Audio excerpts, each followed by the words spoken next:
我走不出去了，家人们。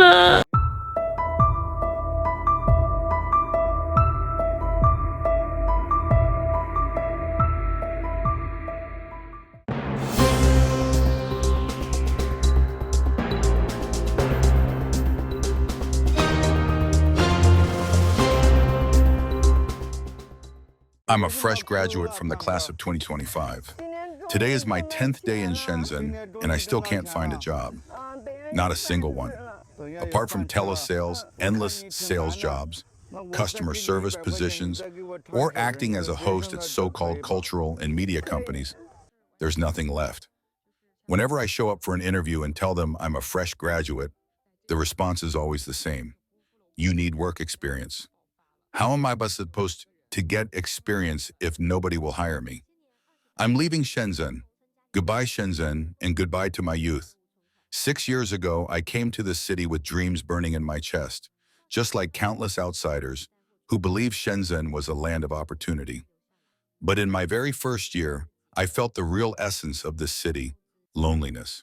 Day after day, I drowned in endless commutes, endless pig's trotter rice, and endless exhaustion. Social life, non-existent.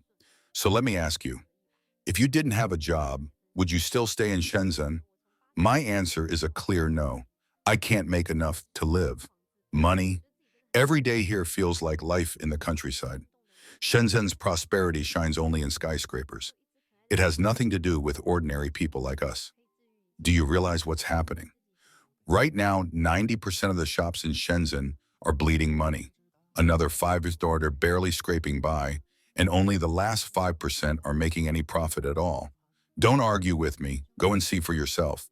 This year, physical stores have practically no single-person roles anymore.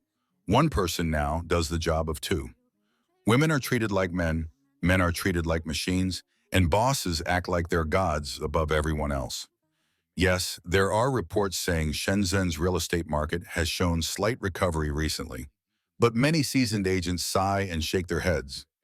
I've never seen the market this dead in my entire career. Home prices have crashed. Properties that once sold for sky-high amounts are now chopped in half, or worse, fallen to rock bottom, leaving big developers staring at ruins of their former empires. Some even call it a new age slum. In the heart of overseas Chinese town, one of Shenzhen's 4 luxury areas, a residential monster has risen. The LVGM Baishizhou, Asia's tallest residential building. Standing 74 stories high and 240 meters tall, it towers over city landmarks. Yet its floor area ratio is a staggering 11.4, and its occupancy rate only 69%. It covers 5 million square meters and will eventually cram in more than 90,000 residents. This year, the Ministry of Housing and Urban Rural Development issued new rules redefining what makes a good home.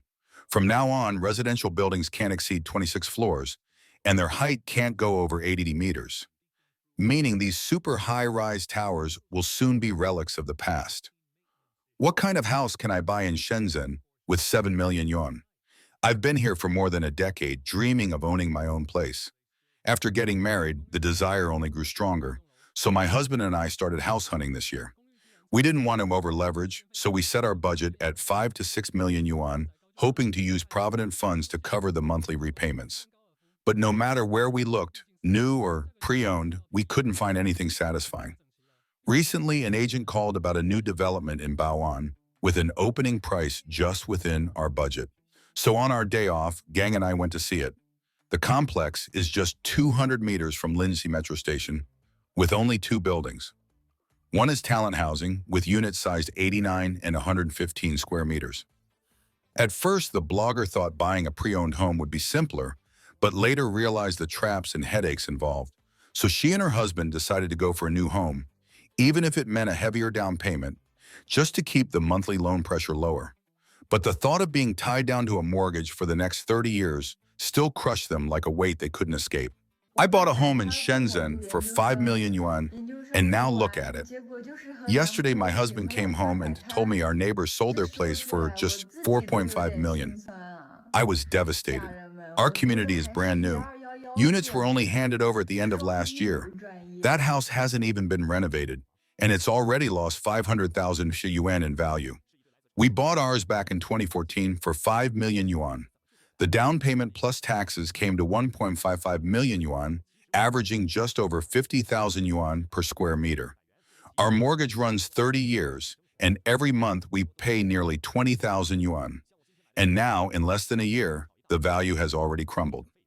The blogger shared how she and her husband scraped and saved after grinding in Shenzhen for over a decade. To pay off their mortgage faster, they cut every unnecessary expense. Yet after 2 years of repayment, it feels like most of the money has gone straight into interest, with almost nothing reducing the principal. Before owning a house, she envied homeowners. But after buying her own, she realized the cruel truth. Homeowners are the biggest losers. They don't dare quit their jobs. They don't dare spend. They don't dare rest. They live like prisoners of their mortgage, counting every yuan day by day. Her apartment wasn't even fully renovated when housing prices suddenly crashed, slashing its value by 500,000 yuan overnight. Still, she tried to comfort herself. Since I'll live here, I won't lose unless I sell. But the reality of working life broke her down. I'm going to run away, she confessed. After just 2 weeks in a new company, she quit. The thought hit her on her second day. The pressure was unbearable. KPIs, overtime until sunrise, endless reports. She dragged herself home at 9:30 a.m., only to wake up at 7:30 a.m. again for work. The brutal pace destroyed her sleep and wrecked her skin. Finally, she gave up, torn by guilt but suffocated by stress. Netizens poured in their thoughts. Young people today just want to escape when facing pressure. Everyone wants a stress-free job, but where do those jobs exist? Another added, once you have a family and kids, you'll realize the little struggles of youth were nothing. Her reality? A 6,000 yuan salary, 2 hours of commuting every day, and a life that feels like it's already spent on the subway. Up at 7:30, rushing through makeup, crammed into line 5 like cargo, shoved around by strangers until she finally stumbles into the office exhausted before the day has even begun. Rent closer to work? Impossible. She hasn't even passed probation. She has to endure. Jobs are scarce, quitting is risky. Ran, another blogger, wasn't so lucky. She bought a 2 million yuan apartment, only to be laid off weeks later. During the team meeting, I got a message to report to conference room 906. I knew immediately it was another layoff. The manager told her he wished he could keep her, but there was only one spot left, and it went to someone else. Ran walked back to her desk, numb, pretending to work until noon, when she finally collapsed into tears. It wasn't just the layoff, it was the endless setbacks, the feeling that life in Shenzhen only gets rougher, with no sign of a turnaround. And what about salaries?